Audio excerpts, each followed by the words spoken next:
So vertical slice is mostly for the internal use of a team to really figure out things like art direction and the absolute core mechanics of your game down to like the most simplified version. For example, my vertical slice was the front yard, and what this was to do was say, okay, I want to figure out the art direction in the game in a very, very small area, and I was also able to figure out the mechanics of how cutscenes trigger, about characters, animation, things like that. So I was basically able to make a miniature version of the game within a small scene, so I'm not thinking about the entire product. And I always recommend people do vertical slices when they're first starting out projects, because it really allows them to figure out exactly what their target is.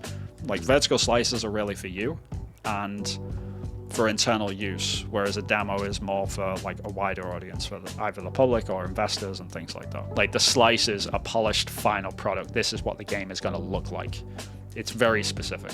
It's kind of like a trial run of you making a game, right? So if you make a vertical slice of your game, you finish it to high polish, and it's like, okay, this is playable, this feels like a game.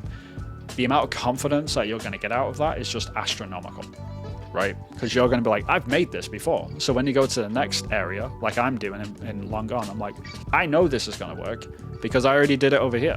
Like, all of that gets worked out, and it's especially important for art direction, especially important, because it means that you're not just second guessing yourself all the time when you're working on an entire game.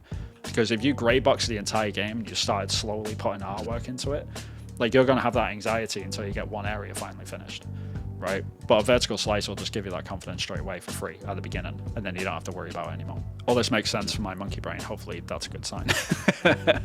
Yeah, I hope so.